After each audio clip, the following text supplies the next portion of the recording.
एक बार की बात है, एक जवान बौद्ध भिक्षु अपने मन में उठ रहे नकारात्मक विचारों से बहुत परेशान था। ना चाहते हुए भी उसके मन में तरह तरह के गलत विचार आते रहते। उसका स्वभाव भी काफी चिड़चिड़ा हो गया था। वह बात बात पर गुस्सा हो जाता, दूसरों के प्रति जलन और नफरत की भावना रखता, लोगों की बुराई करता और अपने मन में तरह तरह की नकारात्मक कल्पनाएं करता। वह अपनी इन सब बुरी आदतों से बहुत परेशान हो चुका था। उसने बहुत से तरीके आजमाए, बहुत प्रयास किया अपने अंदर के इन बुरे विचारों को खत्म करने का, लेकिन कोई भी तरीका काम नहीं कर रहा था।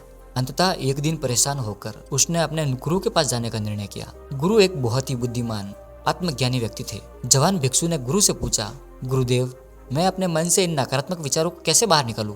गुरु ने उत्तर देते हुए कहा, नकारात्मक विचार बादलों की तरह होते हैं जो कि साफ आसमान को धुंधला बना देते हैं।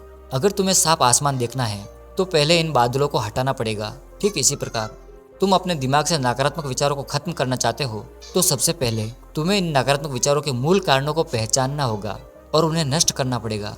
जवान भिक्षु को गुरु की ये बात ठीक से समझ नहीं आई तो उसने गुरु से इसको थोड़ा विस्तार से समझाने का आग्रह किया। तब गुरु ने शिष्य को एक कहानी सुनानी शुरू की। एक बार एक व्यक्ति जंगल से गुजर रहा था। तभी उसे रास्ते पर एक सर्प दिखाई पड़ा। सर्प को देखते ही वो व्यक्ति डर गया और वहां से भागने लगा। जैसे ही वह दौड़ा, उसका पैर एक पत्थर से टकरा गया और वह वहां पर गिर पड़ा। खुद को बुरी तरह से घायल कर दिया था। जब वह उठा और पीछे मुड़कर देखा तो पाया कि वहां कोई सर्प नहीं बल्कि सर्प के आकार की एक लकड़ी थी जो उसके रास्ते पर पड़ी हुई थी। यह देखकर उस आदमी को महसूस हुआ कि उसे नुकसान पहुंचाने का कारण कि वो सर्प नहीं बल्कि उसके अंदर का बैठा हुआ डर और नकारात्मक विचार हैं, जिसे उसको खत्म कर दिया।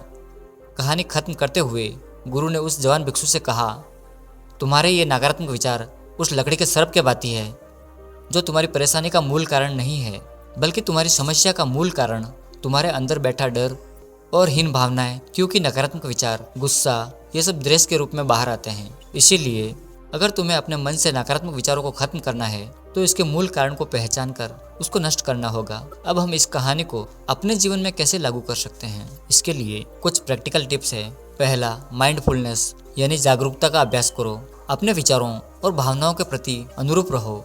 देखो कि आपके भीतर क्या चल रहा है, आप अपनी आसपास की घटनाओं पर क्या प्रतिक्रिया देते हैं, और साथ ही अपने मन में उठने वाले हर नकारात्मक विचार को कारण का पता लगाने का प्रयास करें। दूसरा, अपने अतीत की बुरी आदतों, बुरी घटनाओं और बुरे अनुभवों को स्वीकार करो। खुद को और दूसरों को माफ कर दो। तीसरा, आभारी रहो। अपने जीवन के सकारात्मक पक्ष पर अपना ध्यान केंद्रित करो और आपके पास जो कुछ भी है इसके लिए इस ब्रह्मांड का आभार व्यक्त करो। आभार व्यक्त करना हमारे नजरिए को सकारात्मक बनाता है और हमारे अंदर से नकारात्मक भावों को खत्म करता है।